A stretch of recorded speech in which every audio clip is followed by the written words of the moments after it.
Dusty, for taking the time out of your day to join me on Behind the Art. Welcome, dude. By the way, before we start, I just wanted to wish you a belated happy birthday. Thank you. It was Friday. We did all the celebration stuff yesterday. So today's the chill day because I'm tired now. Yeah. I figured, like I know we were planning. I was hoping yesterday to do this, but I figured I was like, oh, he's probably doing something for his birthday, and but Yeah. all good, man, all good. Yeah, it's kind of a Um, busy time of year. You got the Father's Day thing in a couple weeks, and then I think my anniversary is next weekend, so it's a good time to do it. Awesome, awesome. Yeah, just I've always been a huge fan of your work, and I know we've known each other for quite a bit of years. Never like talked face to face with you via, You're right. yeah. This I is the think, first time I've talked face to face with you. That's weird. No, you're right. yeah, I think the closest thing was when you did your Twitch stream. I would like Yeah. type in some words and you'd kind of respond to what I was saying, but that was about it. It's, yeah. That was a long time ago too. That was like, I don't know, 2015 or something like that. Yeah, Maybe a yeah, little it later was, than that. Maybe yeah, it was, 2018. or yeah, maybe it was about. Yeah, it's around there, but it's been a while. That's I the know you kind of before stopped time. doing it. Yeah, I think once you have kids, time just seems to go by like extremely quickly, and I've realized that like you lose track of like the years. You know, Yeah, my kid starts junior high in the fall, so that's weird.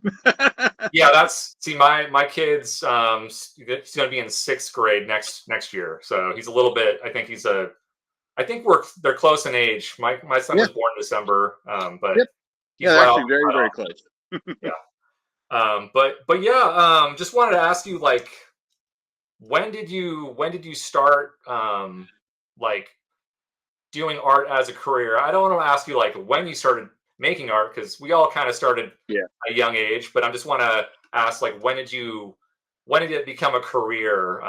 Like making money from your artwork. for sure. Now, are you just talking about my career in general, or specifically illustration art? Your career in general, like Okay. anything related to art, whether it's your job working for the gaming industry or Right. That's what I was how wondering. yeah, yeah. Yeah, because my career is kind of split into two things. I started in 2000 Okay. in the gaming industry. It was fresh out of art school. I actually went to art school for industrial design. But that was kind of like what I was hoping would be a segue into practical movie effects.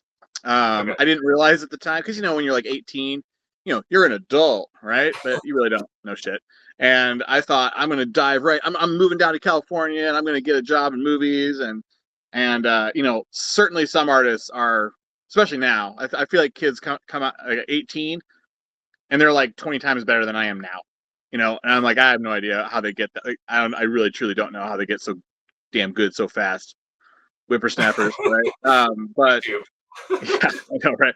But I basically kind of I wouldn't say I kind of flunked out on that idea.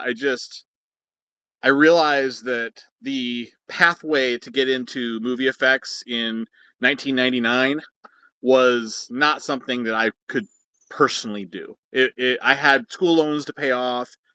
It seems like to break into that industry, even back then, you need to kind of do the internship kind of deal without a lot of money, and like yeah, those loans had to get paid off, man. So I was very, very, very fortunate. As you know, there's a lot of skill involved in making a living as an artist, but then there's a whole lot of luck too. And in my case, my big luck thing was my mom's husband was a programmer at a video game developer.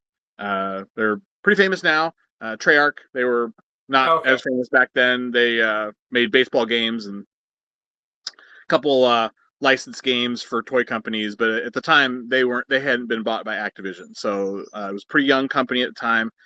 And he didn't get me the job per se, but he certainly went to the art director and said, "Hey, like check this guy out," kind of deal. But I had no experience in games. I had Photoshop experience and a whole portfolio full of you know sculptures and latex prosthetics and that kind of stuff. And I guess in 2000 that was enough. Now you've got plenty of pathways to get into video games. You know, there's game design school, all kinds of that kind of stuff. But back then there really wasn't, and so it felt at the time like, ooh, I've got the inside track, right? It felt great. But they essentially trained me on the job. I learned all the 3D modeling programs, how to UV unwrap a texture, all these kinds of things back then. And of course, I got paid nothing. Like, I mean, it was like really, really low pay because they're basically investing in you, right? And I didn't model anything at the time either. It was strictly a texture artist, which is another thing that I don't think you can really get today. But it Yeah. started in 2000, and from there I've just built that skill set through the lens of game design. As much as I love like traditional art, just painting with real, acrylics, inks, and stuff like that, because I was in video game art, that's sort of the entryway into my entire illustration career as well. Because I'm doing digital art, I'm digital sculpting, then I paint over the sculpture, that kind of thing, and that kind of met uh, a sort of a different approach for me to start my illustration career. And the illustration career didn't start till around 2007. So there was about 7 years of me just doing game stuff, doing lots of crunching and late nights and all that kind of stuff before I started feeling like it's cool to be part of a team, but I wanted to make a name for myself. So that's when I started doing the album covers. Yeah, it's kind of like earning your keep, and that's kind of, yeah, another question I want to ask you, because you've been obviously working at your current job for like what, 20 years or like 15 years? Almost 20. It'll be Okay. 20 in 2028. Okay. So So what long what time. kind of changes have you like witnessed in like the last 20 years when it comes to like gaming industry? Because I know there's a lot of requirements now, like you said before, 20 25 years ago, having a good like portfolio was enough, but now it's like you have to kind of know multiple things just get your foot in the door, Absolutely. and then also the luck aspect as well. But it's just a lot more competitive now because there's so many. It's a popular field to get into, and Hmm. but Yeah. what have Well, you seen at your current job that has changed for the better or for the worse? well. So but my caveat is that my job is kind of weird. We do mobile games. I work on WWE Supercard, and I do all not all of, but I'm the senior designer for all the card frames. And so because that game has been so successful, and I've been able to do that game for 10 years because it's a live service game, which Okay. people have their opinions about or whatever, but like pays my bills. And so it's a 10 years of working on the same project is very, very different than the way it used to be when I was working in other developers. Like I used to work at Monolith, which recently closed down, of course, Treyarch. And when you're working on a AAA game, honestly, I'm going to be full honest here for anyone who wants to get into video games. Working at AAA developer is excruciatingly painful. I don't. I work in a live service mobile game company for a reason, because they run you through the grinder. You're working stupid hours. You never see your family, and all for the hope of that big bonus, which doesn't always come. And sometimes it does, and sometimes it doesn't. So that's the first thing. I am very lucky to be working at my job for as long as I have. I was laid off in past companies for just what I just described. They grind you through it, and they go, "Whoop, project's over. Now we've got bloat, and we gotta let everyone go," and then you're on the hook. And so one of the changes I've noticed is actually harder.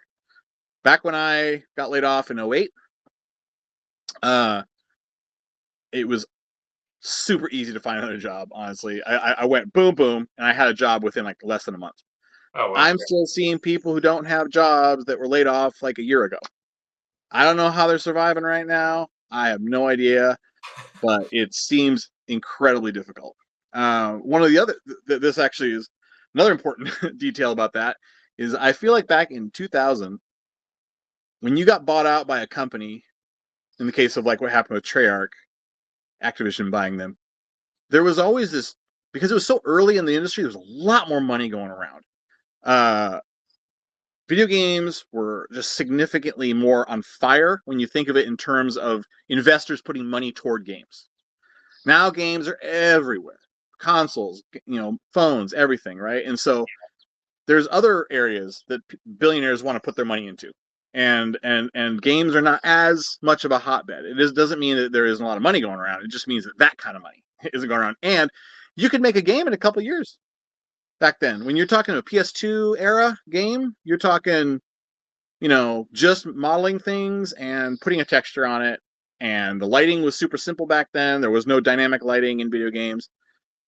So when those sold, when I worked on the first Spider-Man game for the first Sam Raimi movie, and Activision bought us, I only worked there for 2 years, and I got a pretty good chunk of stocks that I was able to tuck away. There were guys who are way up the ladder than me, who Activision did that purchase, and within a week they drove to work in a Porsche. Oh wow, okay. That wasn't me. That was not me. I've never felt that. But that was for the art director producer tier or whatever. And I don't see that as much now. I think the curve has gone up the chain a bit. So it's like the middle to lower level employees aren't getting the $200,000 bonuses, at least in my experience. But you go higher up the chain, then those people are getting those big bonuses. But back then, a lot more money was going around, and you could actually, I don't know, it felt kind of amazing, And so that's the biggest change that I've seen, is that they would promise you the money, and then you'd actually get the money. Like the crunching was worth it to not. I know it sounds horrible, but like when you can convince your girlfriend or your wife or whatever, hey, I know this is brutal, and I know that I'm not home as much right now, but when this gets done, it's going to be a huge payoff. We're going right? on vacation. We're going to celebrate. Don't worry. At Monolith, I got promised the moon, and yeah, that's where all it needs to be said. And that was in 08, and then I got laid off. So it's a very cutthroat industry. That you're right. There's a ton of competition, and I don't know. Like I said, I'm happy where I'm at. I don't crunch at my current job very much, unless I myself get behind on something. But there's no mandate from above, like you need to work 70-hour weeks or something like that. And I've been doing that for, like I said, here for like 17, 18 years or whatever it is. And so I'm lucky in the fact that I can actually say that I'm a little comfortable, which I don't know is a great place to be for an artist. We feel like I think we gotta keep on our toes. Yeah, honestly, I think in this day and age, like just making it to the next day is like is like even for me, like because I was laid off in 2002, and I was looking for work for a good 8 months, and I was luckily able to find a gig. Yeah, I mean, it's crazy. I mean, there was I was applying to everywhere, and luckily I found something. But yeah, I'm just like thanking my lucky stars that you just take what you can get at this point. I mean, it's just the industry is so changed, and I hate always bringing up AI in these interviews, but it's hard not to. It's the elephant in the room right now. So has AI creeped into your job, like your your current job at all? It's interesting, and I'll tell you what. If we had this interview, whatever it was, 2 years ago, it came out in mainstream 2022. I think that was the year it was. So a year after that, we started having a deal where our higher ups, the decision makers, as they call them, were really pushing AI. They were like, we need to be staying on the state of the art. We don't want to be left behind. That kind of thing. I think there was this perception that the future is in AI, and it's all up to us, not to necessarily create all of it from scratch, but be the human mind that sort of basically makes. We're all art directors now rather than artists, and we're going to facilitate the content creation, but the tool is going to do a lot of the creating, the actual rendering part for us. And they were pushing it hard, and I'll be honest, I was pushing back. I can't. I'm a senior artist. I'm not a lead. I'm not a producer. I'm not anything like that. So I'm not an art director. So my opinion is only going to go so far. But I shared my opinions and just feeling like basically one side of it, which was number one, as an artist, this sucks. It just sucks. Like who, what, what? So you're telling me I've spent 35 years of my life doing this, being an artist, to come to work and type shit in a command prompt line, and then get like a series of images and then sort of like photo bash them together? Hell no. I mean, it's just not Yeah. satisfying. I mean, if the industry did turn into that, well, what else am I going to do? Then fine. There isn't on the internet. We can all rah rah against it and be like, hey, I'm never going to use AI because this is unethical, and which is true. All that's true. But when you're talking about people paying you money, and I'm feeding my family, and I have a mortgage to pay off, if the people above me are saying you need to use this, then yeah, we would have to use that, and that's just all it is to it. And then at that point, it becomes a question of how long do they need the facilitators? How long do they need us to even generate anything, right? But that's getting into a much deeper conversation. The point is that at the beginning they were pushing it. Now I have seen that cooled off dramatically. It's Okay. almost like the AI was so new and fresh and wow, cool. All you gotta do is type in the thing and then it spits the thing out. But I mean, you can't say it hasn't improved, and you can't say that advances aren't being made. Look at all the video stuff, that Google VO3 stuff. I mean, it's Oh, pretty yeah, pretty that's wild, right? They look yeah. like real people and shit, right? So, I mean, obviously, advances are being made, but I don't know that the advances are being made in the areas, at least in the game industry. Other areas, maybe, but at least in the game industry, I don't see the advances happening as fast as people expected them to happen. There's so much jank, like when you type in something and you get an image, it's like, ugh, that's not what I wanted. Next. Ugh, that's not what I wanted. Next. And what I would be like, I can just make this faster. I can just literally make this faster because that's my professional skill set, right? And so I think that started to outweigh these producers being like, you should use this stuff, try it out. And I'm like, I have, and I don't like it because it's wasting my time, and it's also wasting their time. If I know that I can do it, I can confidently say that I can finish something in a half a day or 4 days or whatever it is. With the AI, it's a nebulous thing. It's like I could finish in like half the time, or it could take me twice the time. I don't know because it's weird, right? So Yeah, I have seen it cool, at least at my company, but that's just one company. Maybe there's other companies out there that have a totally different perspective, and there's gonna be people watching this being like, "No, man, at my company, I'm totally replaced by AI." Maybe I don't know because I'm not there, but at least in my company, it's cooled off, and so that makes me kind of happy. Kind of makes me feel like it. I hate saying this because I know it's part of the whole AI conversation, right? But if it did become just a tool, even an unethical tool, I don't care about that as much because at least it's not replacing humans. If it's when the just a tool turns into not a tool but a thing that replaces us, which is the problem for me. And I don't see that happening yet. 5 years, 10 years, who knows? It's impossible to say. But at least for right now, I'm feeling a little bit safer, like a smidgen safer than I was feeling, you know, 3 years ago or 2 years ago or what. So yeah. There's a certain a bit of like even that Google VO stuff, like even that is kind of died down. I mean, the initial like shock of just seeing this demonstration, I was mhm. like watching it, and my older brother actually works for Google, and he's like a high Okay, up person, and he's all about AI, like on beyond art, just on that's other got to be aspects. interesting dinners, a Yeah, family literally gathering.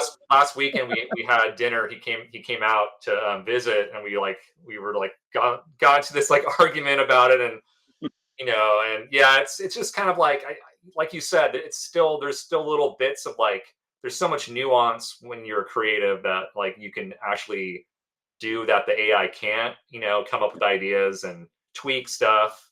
You have to kind of have an artistic vision, and then but there is a certain demographic that whatever the AI produces, they're happy with it. Like, oh yeah, it looks Yeah, good enough. And there's always people like that. They're going to be happy with whatever crap you churn out, And There's no accounting for bad taste. That's really my opinion. It's like if we're trying to have a discussion about the fears of AI in the future, that's like one conversation, right? If you've got someone on the internet arguing with you or in real life arguing with like I made this thing and it looks awesome. Like I can look at it and as a professional, I can say like honestly, it does not look good. It looks like shit. If you think it looks good, then you are very much the problem here, and I can't help that. I mean, there's a lot of crappy art out there. I mean, but at least that crappy art's made by people. But this is crappy art generated at infinite rates, ripping up our environment, right? And if you literally see this thing that's got like 4 toes and like teeth that are going every which direction, and not in a cool like Venom way, in like a really crappy like ugly way, it's just like really, you think that looks cool? Then you just have bad taste, and I don't really care about your opinion anyway. That's just a fact. Like Gravedigger. Gravedigger, their album last year or this year, whatever it was, fully AI. Looks awful, dude. And I actually like Gravedigger. Their older stuff more so than anything over the past 15, 20 years. But like I love Gravedigger. They're goofy, man. They're cheesy and they're fun. Dudes sounds are good. But like I love it. But when I saw the comments, then they were saying, "This is AI. Gravedigger sucks. Like this is AI." And they actually replied like LOL, yeah, we just made this in AI. I'm like you said, I was supposed to give a crap about this? I was supposed to give a crap about your album now? Like, you don't even give a shit about that. I mean, to me, the album cover obviously is important. It's selling the music inside. When you're scrolling through your playlists, that little square, that thumbnail, is the thing that is the first glimpse of this band that maybe you've never heard of, or this thing that when you hear your favorite song, I'm closing my eyes and I'm going to see that Power Slave album cover. That's powerful. Art is powerful. And you're just telling me that you're going to replace that with some ugly, super generic, like it looks like every other AI skull dude ever. And that's what I'm supposed to, that's you generating interest for your album, that low effort stuff. Get out of here. Yeah, Get out of here. I actually had a couple of man. I've had a couple of bands that I've done work for them in the past, and like and I've always kind of hooked them up because like I know they were like, oh, we don't have a lot of money, and I've known them for a while, and like and I was actually set to do this album cover, or he was going to purchase one of my pieces or something, and then it was like awfully quiet, and then all of a sudden it's like, hey, my new track is out now, and it's like obviously it was like totally AI, and I'm like, okay, whatever. I mean, you can do whatever you want, but what if I were, what if your music was AI or someone put out AI music? Like, wouldn't that upset you? Like, just in terms of just like, okay, how do you expect people to take you seriously if this is the route you're going? If you're not supporting a visual artist, why should people support you as a musician or whatever? Oh yeah, like, yeah. It goes deeper than that too, because I think, well, my question to a lot of these bands is, it's already hard to make money, right? And I think that's a lot of the justification for it is, well, if you saw how much shit we had to pay for touring, all that stuff, you'd understand more. Like, no, trust me, I understand that you're not making much money. I understand that being in a band is basically a complete passion project at this point, unless you somehow ascend to some kind of like level. Aggressive touring for like 20 years, like, okay, fine, but like I understand that you are not making a lot of money. So, but you have to understand that while there are a lot of people that don't give a shit either way that it's AI, there's certainly a lot of people that are going to be talking shit about it online. Every one of those people may have been a potential person that would have bought some merch, would have not campaigned against you because you use AI. Is that really what you want? Like, you really want people to like speak negatively in that way about your album before you've even heard a single song? It just doesn't make any sense to me. But so there's that. But then there's what I've experienced as well. I've had bands write me, and they give me a little prompt. Isn't it funny how the word prompt is almost like ruined now? But like, they give me a little spiel, their prompt about what they want. And I'm like, okay, cool. Yeah, I can give you some awesome sketches. And then the next email comes. Yeah, something like this, dude. And then it's some AI crap, right? And it's like ugly as sin, like the ugliest shit you've ever seen.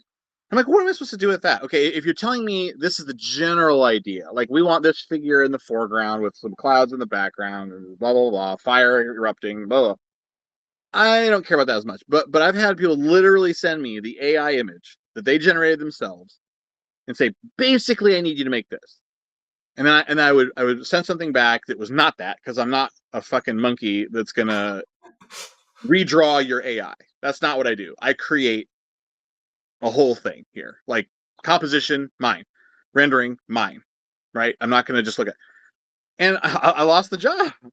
I lost the job because I didn't do what this AI thing was. And then I saw the album come around, and they had an artist take the AI image and just re-render that as this thing, and it's ugly. It's ugly. It looks so bad. And I mean, if that band is watching this, they probably know who they are. And I feel bad, but I'm sorry, guys. Their album cover's ugly. It looks Yeah. bad. And you know, it's like that's what happens. Is you're going to see a lot more of that. I think people are going to go, hey, there's too much negative shit around this AI. We're not going to. I mean, the you know, Bandcamp band with like 5 followers, they're going to use AI because I mean, whatever. But when you've got a major label band on like the earaches and the metal blades and all that kind of stuff, they're going to probably feel a little weirder about using a straight AI render. But what they're going to do is they're going to try to cut out that middle area of time of batting ideas back and forth and sketches and stuff. They want to get to the part where you are producing something for them quickly. And Yeah. that's but they want the cred of having this artist do it for them. And so I think you're going to see a lot of weird album covers. You're going to see a lot of things where we can tell all the hallmarks of AR AI, like the weird knuckles and everything. But I bet you're going to see a lot of things where, oh, this album cover's awesome, holy shit, amazing. All the knuckles are great, and it's because they started with an AI image, but then they just had the artist re-render it, and that's up to the artist if they feel that that's satisfying to them to cash the check.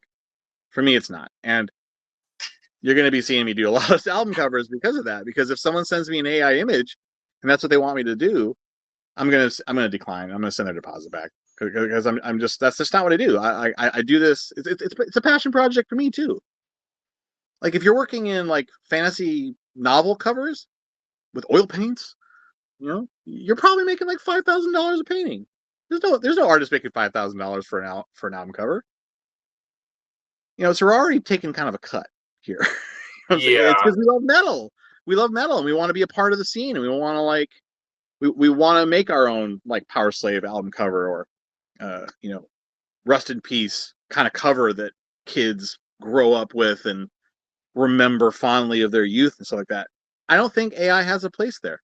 No one in 20 years is going to be looking back on this Gravedigger album cover or whatever band has done this and go, oh man, I remember when I was 15 and I got that album, man. Like, no, shit, dude. Like, it's churning stuff out, and I feel like metal is supposed to literally be the opposite of that. There's pop shit that churns shit out, and then the metal is supposed to be, dude, we're here because we believe we're defenders of the faith, right? That's Yeah. what it should be. Yeah, I kind of feel like that's the issue with me, or when it comes to AI, its sole purpose is to make money. Yeah, It's to make absolutely. and to me, like working with a band, creating art for them, obviously time is money, but for the most Yep, part, I know Derek Riggs painted a number of the beasts in a weekend. So that's like, and even crazy. back then, I mean, they had Yeah, time crunches, but they were still able to do it. And it's like, but you know, I'd rather an artist bounce ideas back and forth with the musician to get something and then create something original. hmm And you can't really do that with AI. I mean, AI is just more of like a yeah, quick fix. Like, hey, I just want a quick album artwork, want to release this. And to me, that's just like that's not my vibe. Like, like you said, like, I want to look at something and go, like, yeah, I made that. It's not, yeah, I didn't cheat. I didn't cut corners. I did it the proper way and yeah, all that stuff. But yep, but yeah, but yeah, I know. I know you kind of dialed back on doing album covers in the last like few years. I know you Yeah, only take on like bigger projects. I know I saw the what was the band's name? Unleash the Archers. You did yeah. that the last one, really awesome. Thank you. Um, why? I mean, I know I know why, but maybe someone watching this doesn't know why you dialed back on doing album covers. What was the reason? That's a great question, and you know what? I'll be honest. I wish I could tell you it was. Oh, I've made this professional decision to scale back for. No, I mean really, it just comes down to just time. Like I work full time in the game industry, so that takes a lot of energy, a lot of mental, artistic energy. I'm still designing things. If I was just making, I used to do environment art. Environment art is a lot mentally a lot easier for me because you're just saying, hey, we need a telephone modeled. Hey, we need a cubicle modeled. Hey, we need a ladder modeled. And it's just like, okay, I look at the reference for the ladder. I model and texture a ladder. Easy peasy. There's really no mental energy there for me. It's just creating something. Designing is where the mental energy comes from, and the composition and those kinds of things. Like I think so hard about how to organize and balance my colors and all that kind of stuff, and so I do that at work too. I'm designing constantly, and so when I get home at night, I have time with my kid and my family. I have time to carve out a little time for my own personal art too. And you know what? I'm also a little bit of a slacker, and I actually like to play video games, man. I watch horror movies, and maybe I like to make time for all this stuff. When I was in my early 30s, I'm 46. When I was in my early 30s, for me, I was aggressively like, I need to find bands, and I would just cold call bands. I didn't give a shit. That's how I got the 6 Feet Under thing. I just wrote Chris Barnes. I was just like, hey man, like here's my art. Like, let me know. Sometimes I write back, sometimes I don't. I've stopped doing that. If someone wants to write me, if someone has seen my art and they go, dude, we want you to do album cover, I will consider any offer. But I'm not doing the thing anymore where I'm just scouring. Oh, they're on. They released an album a year and a half ago. They're probably getting to a point where they're writing. They're probably looking for art. I mean, I would think about these things. I would look at when people what the release schedule was. Oh, I bet they're going on tour in 6 months. They're going to need merch, and I'd write them. I mean, I would go aggressive with that shit, and that's how I got almost all my clients early on. And then word of mouth started doing its thing, and I would meet people, other artists who would have spillover. They'd be like, "Oh, I'm so busy, I can't do this." Hey, you're gonna want to go to Dusty. That gave me a lot too, and appreciative of that. By the way, anyone that ever did that to me. But later, I'm seeing how important it is. I've worked so hard all my life to be an artist, and I'm valuing more peace. If I was a full-time illustrator, I would still be pushing it pedal to the metal, the same way I was in my 30s. But I'm not. I have an office job that makes video game stuff, and so I have a luxury that a lot of artists don't have, and that's I have a paycheck that's coming in every 2 weeks, and I can say, you know what, I can only take the stuff that I want to do, and I don't have to push it as hard anymore. It doesn't mean I'm giving up. It doesn't mean that I'm like not wanting to make art. I just have to basically put my skill points on my skill tree where they matter. And right now, my wife and kid are the most important for me right now. The Unleash the Archers thing was important to take because the first one, not the last one, but the Explorers EP, because I'm a massive fan of that band. Like they wrote me out of the blue. I didn't even write them, and I was like, wow, awesome. I had one of those kind of like I made it kind of moments, with fans on that level are writing me. It felt great. So of course I'm going to take that. And it turns out they're the best. They're like the nicest band I've ever worked with. Very professional, super, super good people. And, I've had a lot that weren't. I've had a lot of tools that just, I'm trudging through it just to get through to the end. And then I'm like, finally, right? And every artist has had that. And so when most people are the tools and then the Unleash the Archers type bands that are just like smooth sailing the whole way. And that's rare. It's easy to start kind of like leaning more into a direction of personal peace. And I also want more professionality. I feel like as the time has gone on, the bands seem to get younger and the emails are less professional. I'm the type of person, I guess I'm old fashioned a little bit. I'm the type of person where if someone writes me like, "Hi, like we really liked your artwork for this. We would like to consider you for the next album that we're doing. We would like to inquire about your rates." That to me is a perfectly awesome introduction. Uh, Yo, bro, what's the rates on Facebook out of the blue? That I'm like delete. Like because I already know that if they're introducing themselves in that way, it's going to be a nightmare. And that's not a stereotype. It's experience. I've been there, and I'm sick of it. Frankly, I'm just sick of Yeah, it. I don't have the energy for it anymore. I'm tired. yeah, I honestly think that because I mean, my current gig is it's kind of a contract gig, so I kind of it's not all my hours were kind of all over the place. But like previously, I had like a full time position, and I kind of liked that ability to be like I have money coming in, so like the art stuff was like almost like a hobby, and I would Yeah, get paid some extra money to do my hobby, but I knew yeah, I was going to get paid. And a lot of artists they just want to go full time, like, and I respect that completely. Like I know there are a lot of artists who just are very successful. yeah. They do everything. They just work freelance and they're able to like market themselves.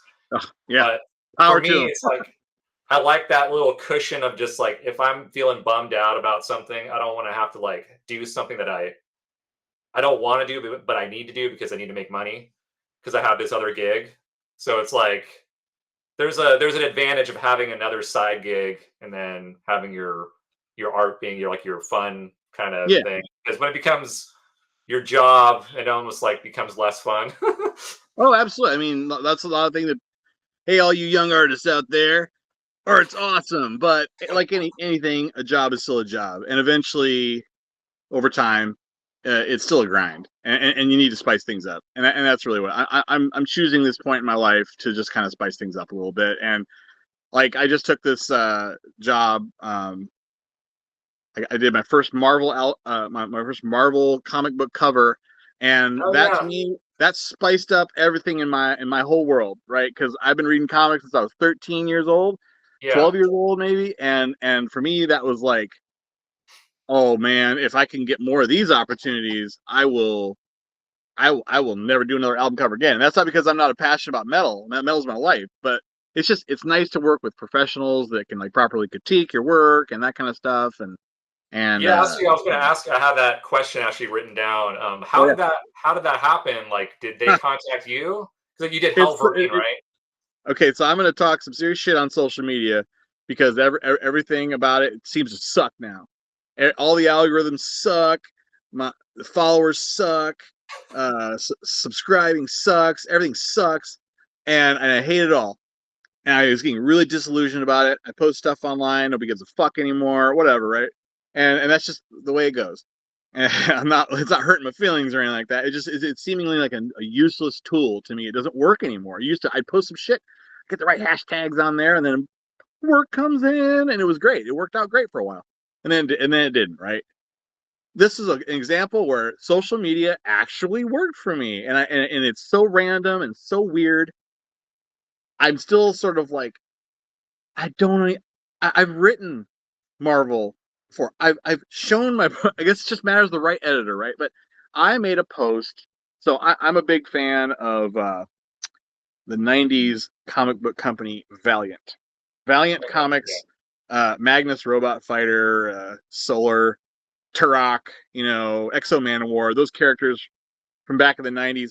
The company has been in flux for many reasons, but they've always had a special place in my heart from when I was like 13 or 14.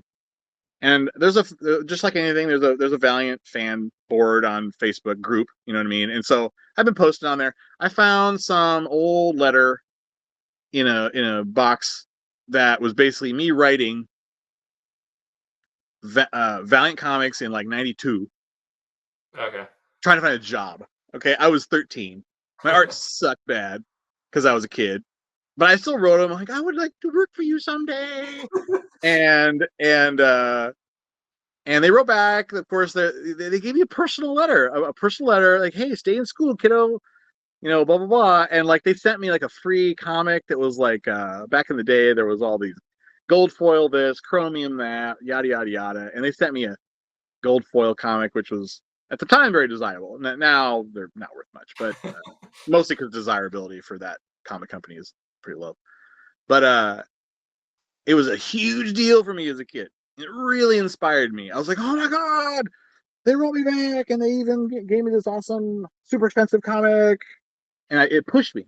Kept pushing, kept pushing, kept pushing. Anyway, I posted this on this Valiant uh, group on Facebook.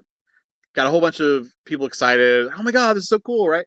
Well, it turns out there was a Marvel editor in there, and you're asking how did he draw a comparison? It was because at the very end, I said, "Hey Valiant, I've been a professional artist for like 25 years. If you want anyone to do a cover, hit me up."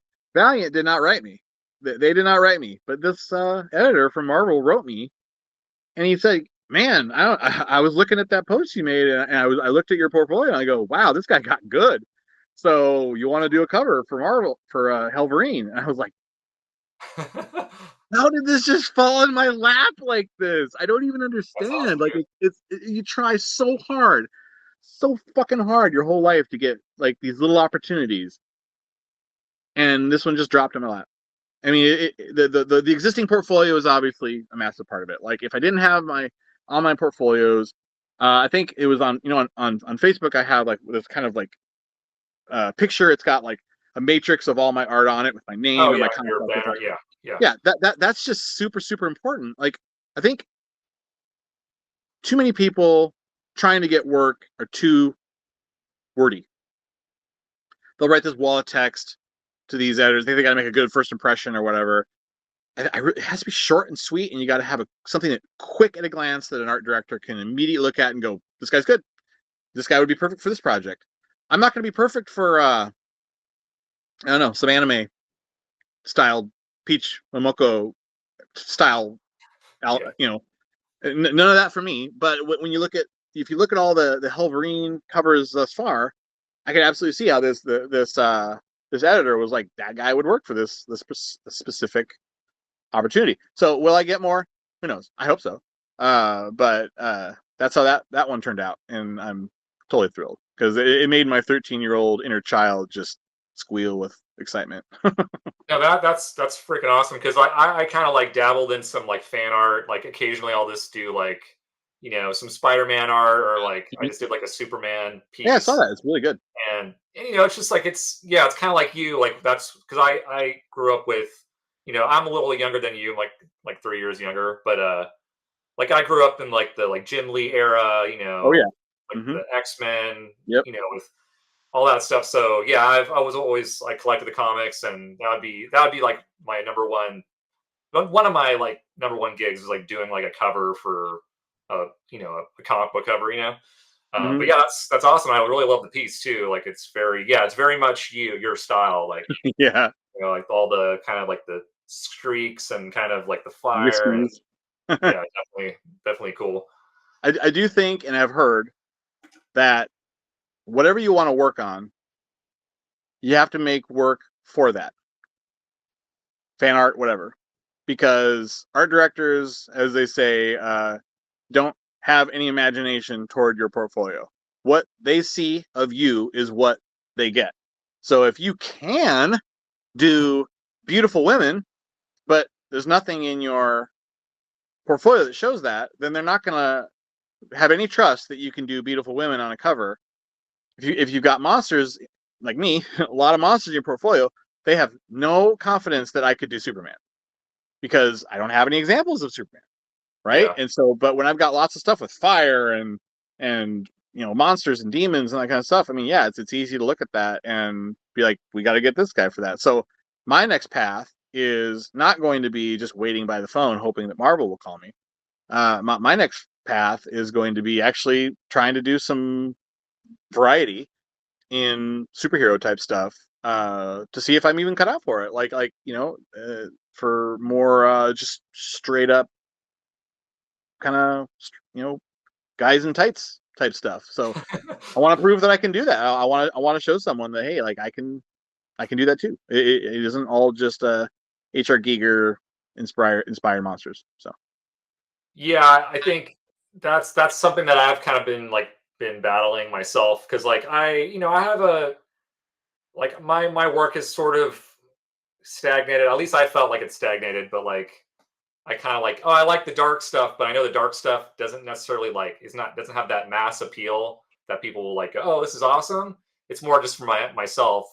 But yeah, I try to like branch out every once in a while. Like we'll do something kind of like, oh, maybe the average person will like this more than something more depressing looking. Because it's like, well, yeah, I think there is mass appeal. It's just that niche, right? Like if you're writing a brutal technical death metal band, maybe that's not the right fit. But if you're writing like these kind of like Catatonia, kind of like Opeth, kind of basically anything that Travis Smith touches, yeah, if you're like writing those kind of bands, those all the people listening to that music are into the like dark stuff, and so I think it's just kind of knowing your audience and knowing what you want to do, not what you can, like, not what you feel like doing all the time. I feel like making monsters all the time, but you know that is only going to give that pathway of work.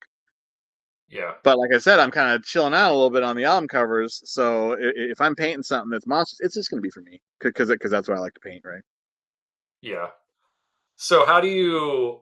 I mean, I know all artists kind of go through like the whole like those periods of like highs where you're like, I'm on top of the world, I can do anything, and then you just get those days where you're just like, I fucking suck. Always. How do you battle that to kind of push forward? It's obviously we've all been there, but we all have different methods. Yeah. The imposter syndrome, as they call Yeah. it.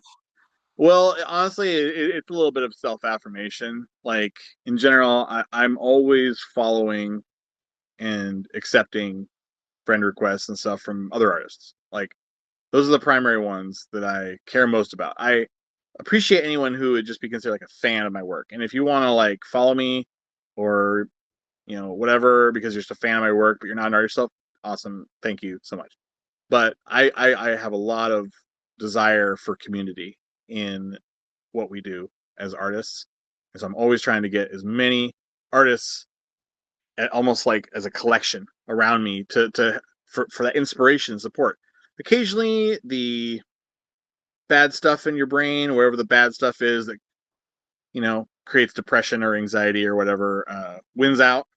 And I start looking at everyone and I start going, man, that that guy's working all the time. I'm Yeah. not. Even though it's kind of a self-fulfilling prophecy on my part, I'm just using an example. Like, man, that guy did this in 3 days, and it's better, 10 times better than anything I could do. The thing I said earlier, man, that guy's 18, and he's better than me. Like, I can notice when it happens, and I go, this is wrong. This is just my brain being stupid to me right now. And so I kind of just do this, like, this is not how it's supposed to be. You are a professional. Like, you look to these people for inspiration and community, not to make you feel bad. And it's hard to do that when you're 20. You look at everyone and go, "Fuck, I suck." But to me, I just tell myself that that is the bad parts of my brain winning out, and it's just knowing that. Been doing this long enough where I can tell when it's happening, and I will it away. It used to be with alcohol, but I chill out a little more now. So, but yeah, now it's just mostly self affirmation. Just pull myself out of the funk as much as I can. Um, try to make art. Just try to make art and get the bad shit out, you know, so that I can keep going. And I Yeah. also will do some stuff where I make some stuff that's totally dumb. Uh, I find that I get more pressure on myself if I'm trying to make some sweeping epic piece. that is going to blow everyone away, man. And I get all in my own head about it. Those are when the bad thoughts start coming out. When I start self-doubting. When I'm just making like weird, cartoony, stupid doodles and stuff like that, maybe cartoony style stuff, I'm never thinking that. Never once. And so often I'll switch gears and I'll say, all right, the massive sweeping epic piece needs to chill over here for a bit. I'm gonna draw some stupid random thing, you know, just random stuff that makes no sense to anyone but me. That's what I used to do on my old Twitch stream. Just random stuff. That was all the dumb ideas in my head that just needed to get dumped on paper. And Yeah, that tends to pull me that out of was funk a lot. awesome. Like I remember you did like a Facebook post and you're just like just like say a word and I'll like make some art. And Yeah. I think I put like schlaba or something on it and Yeah. you're like and what you made was like completely what I had in my mind. Like I was Yeah. like I knew you were gonna do something similar. So I was like that's skill right there, dude. I wish I could do the Twitch thing again. Maybe I could now. Back then, I was on the worst internet ever because, as you can see behind me, I live in the woods.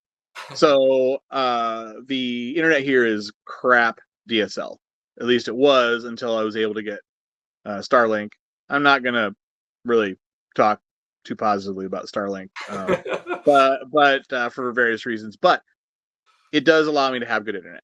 It does allow me to actually be able to talk with you right now, and hopefully, I'm not a garbled mess to anyone watching this. Um, so I could potentially start the streaming stuff again, but at the time, I had to back out because it was frustrating. It was really frustrating seeing it. You'd watch Twitch, wow, this looks amazing, and everything's so crystal clear, and then I would go, and it was in like 360, four. Yeah. You know what I mean? It wasn't even in HD. It was awful. It looked bad. So I just said, this isn't for me. But maybe I'll try it again someday. Yeah, I mean, even this, like, I got kind of like I've always wanted to do something like this, like interviews, and but I Mhm. think like a while ago, me and my buddy we started doing these like movie review. We had a Yeah, movie yeah, I review watched those. YouTube, and Mhm. that kind of like prepared me to like kind of enter this space a bit. And I've always been pretty sociable, like I can kind of like talk to anybody really. For sure.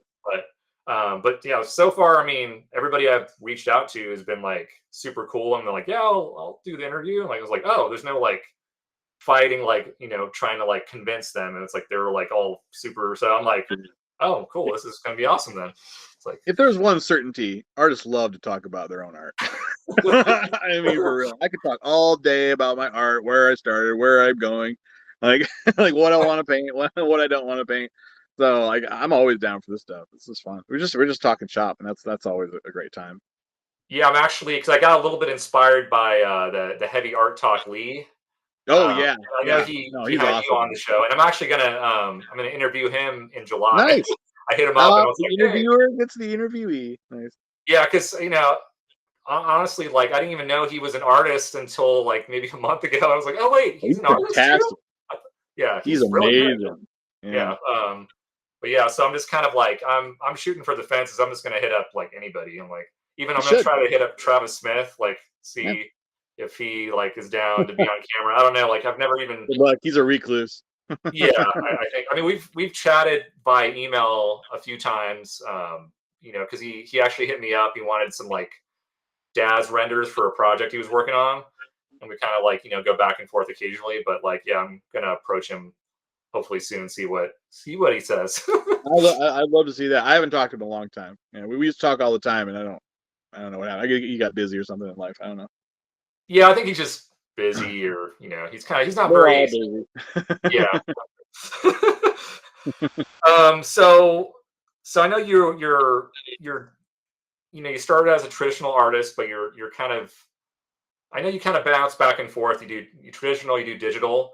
So do you Yeah. think the more you use digital, do you lose that skill to work traditionally, or do you have to kind of like constantly remind or train yourself to do the traditional stuff?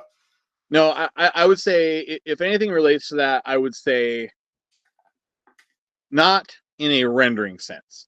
Like I can render something. You learn the tool. If the tool is software, then you're learning all the menus and the hotkeys and what the brushes do, yada yada yada. If it's traditional, then you're learning how acrylic or oil or watercolor behaves, right? But you still have to learn it, but the ability to create art is in your mind. Like, I know how to apply highlights and shadows. I know how to compose the same way. I'd say the only thing that I have lost over the years being primarily digital artist is I never really grew my perspective and dynamic pose abilities. Because when digital art came into my life at around 20, that would have been the time for me to keep doing like life drawing, keep doing still life drawing, practicing hand perspective, and all that kind of stuff, which I just frankly stopped doing. I use everything that I do starts with a 3D model. And so that helps me get the perspective. And I paint over that. Same thing with dynamic poses. I use Daz too. Daz is fantastic. I pose the little guy in a way, and then I draw over that, and excuse me, and then paint over the drawing. So it's super helpful using posing software or perspective aids, but that skill of mine unfortunately never really developed. So when I am drawing just personally, just on a sketchbook or whatever, yeah, I mean, yeah, most of my poses are pretty stiff, and they're pretty much just like almost like concept art style, where it's just kind of a guy just like Yeah. standing there or whatever. If I hadn't had posing software assisting me on basically anything I've done over the past 15, 20 years, it wouldn't be as exciting. So, but I see that as like not a weakness or a crutch. I see it as as I've gotten older, my personal bar of quality is higher. So I go, as long as this is ethical, meaning I'm not using AI or tracing someone else's art or pose or copying anything that is copyrighted or trademarked, yada, yada, yada. As long as I'm creating it myself, whether it be a model, drawing, painting, whatever, it's all good. And I know what my quality bar is. I know that I'm not going to like it if it's stiff and boring. So if using posing software to help me get the pose that I want, the angle I want, force perspective coming out this way at you, Oh et yeah. cetera, then so be it. And I think that's totally fair to do. So. Yeah, I think I'm kind of like I think you're actually one of the artists that sort of inspired me to use like ZBrush. Yes. Love I've ZBrush. always used like a 3D software for the most part. Like I remember downloading like Poser like 25 years ago, messing Poser. around with Yeah. that. That was pretty. I mean, that was pretty basic. It didn't really have like Was. great like but Dance of Daz Death, baby. definitely. Yeah, like always the same. Like yeah, it's like the freaking Iron Maiden, the Yeah. Dance of Death or whatever. But yeah, it's I think at this point now I'm so dependent on 3D. Yeah. Like you said, I can just kind of like toy around with the camera, the angles to get a starting point, and then the idea sometimes blossoms from that, as opposed to just like looking at a blank piece of paper and going, okay, like what am I going to draw? Like it's a good tool to kind of like get the idea going. But yeah, like you said, I took a life drawing class in college too, and I was actually getting pretty good and like able to draw from life and work on. But it's just like yeah, I think with digital tools, you kind of like lose that like I guess that I'm not saying the want to get better, but it's just like oh this is helping me. This is working for me. So and I'm getting paid. So why? But now I'm kind of like regretting like Yeah. not practicing more with that's why I'm trying to get back into more traditional artwork just to sort of There's no like time like the present, right? Yeah. yeah, exactly. What do they say? The best time is to start 10 years ago. The second best time is now. Yeah, I mean, and also it's I try not to think that like my time's running out. 'Cause I'll be 43 this year, Yeah. and I'm like okay, but You're not I old, think dude. yeah, The 40s are the old side of young. All right. So you got 20s, 30s, 40s. We're still young. The 40s are the old side of young. 50s yeah. are the young side of old. I will take that advice, dude. I mean, my wife's actually older than me, so she has to like remind, like, well, you're younger than me. Just like, oh. So I kind of asked this for. I mean, obviously, you told me you worked for Marvel Comics. That's pretty huge. Are there any like other dream projects that you haven't Yeah, done yet that you would love to do? I would love to do a Magic card. It almost happened. It almost happened about 2 years ago. There was going to be a horror themed set. Like they do a lot of like I don't know if you. I don't really play Magic that much anymore, but I used to a lot back in the day. And Yeah, my buddy kind of tried to drag me into his little Magic the Gathering yeah, games at like the comic book stores, and I was just completely. I looked at the art and was like, "This is awesome," but the game itself, I was just like, that's fair. But they really shovel out a lot of stuff these days, and they'll do like this is the Lord of the Rings set, even though it has nothing to do with like their lore in the Magic universe. The Lord of the Rings. Here's a Transformers one. Here's a whatever, and they do a ton of stuff. And so they were going to do a horror themed one, and the art director saw my portfolio, and she had we went through the process. They do a vetting process, a social media vetting process. I did that. I got all the way up to the thing, and then Wizard of the Coast or Hasbro or whoever owns who did a whole massive thing of cutbacks and layoffs and all that kind of thing. And so the project shifted to a different art director. And I tried, man. I was like, I'll work on anything else. And that's what I meant earlier about I don't think that art directors have like a lot of like imagination for your portfolio. It's like this person saw my horror themed portfolio and said, you'd be perfect for this. And I was like, well, I can do fantasy too, which I can. I've got, I totally can make. Of course, I can make a dragon. Who can't make a dragon, right? And but it just, I didn't have a portfolio that showed the kind of other stuff that Wizard of the Coast was doing for their main lines. And I've gotten a lot of advice from a lot of artists I know that work on Magic, and it's all up in here. I'll try again someday, but it's less of a priority now. It's one of those things where it didn't happen, but I know it can happen if I want it to. If I want to make that portfolio and I choose to go that path, I feel like I would be able to succeed. But it's just less because of the reasons I mentioned earlier, which want a little bit more kind of like peace in my evenings and stuff like that. I've kind of calmed down a little bit on aggressively trying to pursue those types of opportunities. But if if I once I get my peace and I start getting hungry again to push into new areas, that'll probably be one of the ones that I push for first because that just sounds like a really fun thing. And it's kind of one of those things like the Marvel thing where it's like I played Magic when I was 14, 15, whenever you know Legends came out. That was like a really old expansion for that. I was playing the hell out of it back then. And so that it's just one of those things I like. I'm a very nostalgic person. If I can connect a dream from my youth to the modern day, then I'm feeling pretty good. So that'll be one I push for sure. I used to want to do something for Star Wars, Okay. which after Revenge of the Sith came out, I was like, oh no, I'll never be able to realize this dream. And then, of course, we all know how the Disney era has exploded with Star Wars. Now I feel like if I wanted to do something with Star Wars, I would just need to start painting some Star Wars stuff, and then I just start writing people. But I don't know. It's enough. It's enough. I don't need to be a part of that anymore. Yeah, I I mean, enjoy just watching. I just enjoy watching. yeah, I think kind of like the Marvel Comics gig. I think someone will just randomly come across because your work is.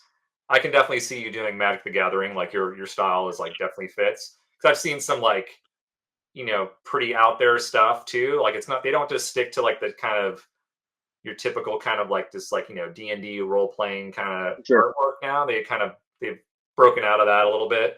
Yeah. Like I said, I haven't really played the game. It's more of like I've always appreciated like I was never into role playing games, but I always loved the artwork. I think Yeah, for sure. I mean even comic books like I was more into the art than the actual stories. Like I'd be like, oh, there's all these words. I don't want to like I just want I'm to look with at the you, dude. pictures. I was reading the same comics you were, and I don't think too many people are talking about, Spawn as being one of the best stories of all time. You know what I'm saying? But back in the '90s, even Oh now, I'm yeah. not as big of a McFarlane fan as I was when I was. His art style is very like the sweet spot for like 14. I think it's like you just look at it like, oh my god, it's just. But now, I don't know. I'm not going to be so bold as to say I'm better than Todd McFarlane. Certainly not as far as business acumen and just he's got a style, right? Yeah. But I don't know. I mean, I still look at uh, that storyline. The initial first like 10 issues was a cool setup, but they went off the rails on some of that stuff. But I would still buy it because it was good art. It was good art back then. So same for a lot of that stuff. But I like trash. I like the '90s comics were my favorite because every comic was different. Like you had the old heads from like the '70s and '80s. Like Neil Adams still making stuff. Jack Kirby was still making stuff. Then you had the new crew at the time. You had the Jim Lees and the Mark Silvestris. Then you had like Rob Liefeld, who everyone trashes, but like, dude, like when he Oh, was dude. on point, like he was on point back then, and it looked obviously his anatomy is garbage, pure garbage. His composition, garbage. But man, he could get those little willy lines on there like crazy, and it was Yeah. awesome for like when you're used to seeing art, comic art being a little more like not say basic, but I mean like when you're drawing muscles, they're not defining as much of that. He was sitting there, just cross hatching like mad. And you look at early Jay Lee, Rob Liefeld, Sam Keith, Keith Giffen, like all those artists are so radically different from each other. And I love that. I love that about the 90s. Now everything is a little bit more homogenized. I feel like there's definitely people that have their own individual styles, but I do feel like there's a little bit of there was a corralling that went on around the late 2000s, 2010s, around there that they just kind Greg of wanted to be a Land. little more standard. Yeah. You got Greg Land, like who's like infamous for Oh, just like it's like what that's the not the hell kind is of going variety of art I'm looking for. on? I don't Yeah, need people tracing porn faces. yeah, yeah. I mean, I used to like because I used to draw like this is before I kind of knew why were the lines there. I just learned that the lines are for like to show like the shape of the face or the The clothing. contour, I yeah. think were just random lines when I was a kid when I would copy like all the Jim Lee art or the Rob Liefeld art. I'll just add like random lines to shit.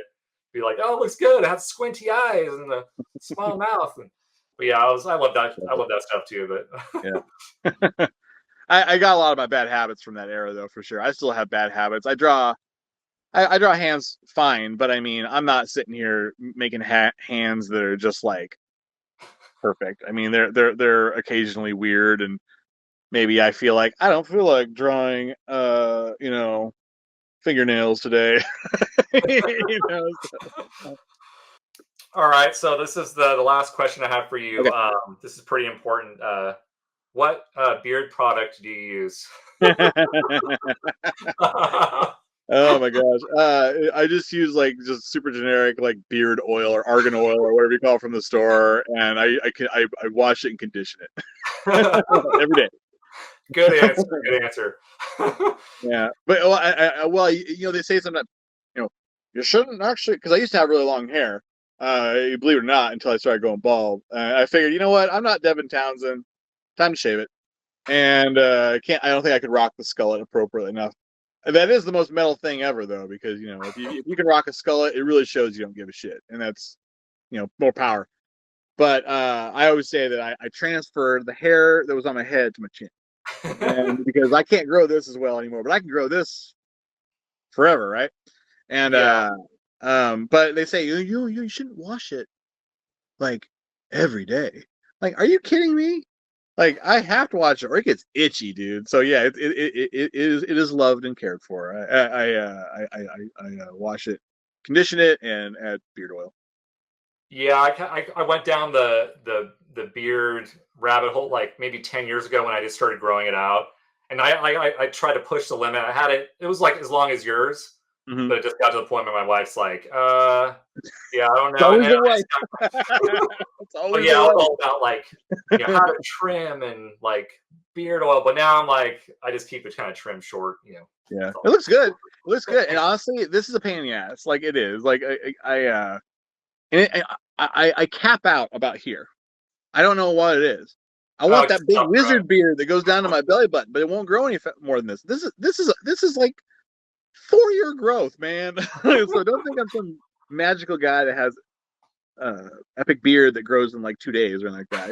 I'm a slow grower, man. It was dedication. Also, more so than dedication, laziness. Because I don't like. I have not been to an actual barber in 25 years because I just didn't. I got tired of paying for it. I got tired of paying money all the time. That's why I grew the hair out.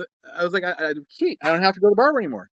And then when I shaved it off, I was like, oh, I don't have to go to Yeah, the barber for a beard. So I mean, you can trim it, but like some people get that super perfectly manicured round beard. I'm not into yeah, that. me either. I even used to like do this part, but now I'm just like, oh, just let it grow, and Yeah, I'm like, yeah, it becomes like you just kind of get like whatever, who I cares? know. I just Nobody don't care. I mean, I could talk for hours how much I don't care. cares.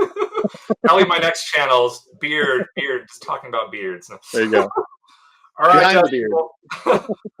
Well, man, thank you so much, dude, for doing Absolutely. this. I always appreciate it. You're awesome. I always Thank like you. I'm grateful to have you, as a friend online. You're always like very positive, especially with Likewise. what's going on in the world right now. Like it's always good to see your posts, Yeah. and it always puts a smile on my face. Just to let you know that. Thank you. I appreciate that because I mean, honestly, I get negative too. I try not to. There's a lot of reasons to be negative right now, to be honest, Yeah. and we have to pull ourselves out of that. Like there's a lot of shit we can't control, right? There's so much shit we can't control, especially in this country. But obviously, and there's a lot of other countries that have it way worse off than us. A lot worse. And so I just try to keep perspective on that and focus on family, art, beautiful nature. I love nature. That's why I live in it. And just friends, So like the longer we can keep doing that, remembering why we're here on this planet, not focusing on doom scrolling and whatever some crap going on off in some other part of the world that is going to just ruin our mood and our lives. Like we gotta keep it going. So staying positive is the best way to do it. All right, man. Any shout outs to anybody? Any like cool projects you're working on? You can kind of leak some information or. I'm not working on shit right now, but what I will say, you should hire you. People should hire you because you got the fire and the hunger, and you are definitely an awesome artist that needs a lot more work. So don't write me right now. I'm busy playing Expedition 33 and Marvel Rivals. You got to write Kieran so you can get some awesome art. Oh man, thanks, dude. I appreciate it, dude. All right. But anyway, thank you guys. If you've watched to the very end of this video, appreciate you. As always, if you like what you're seeing, just really appreciate if you could share this channel with anybody who's interested. Again, Dusty, thank you for doing this. And I'll let you know when it's done. But I'll be sure to leave your links below the video too. So Cool. Thanks. check out Dusty's work. Super talented, super cool dude. If you didn't know that already, watch this. And yeah.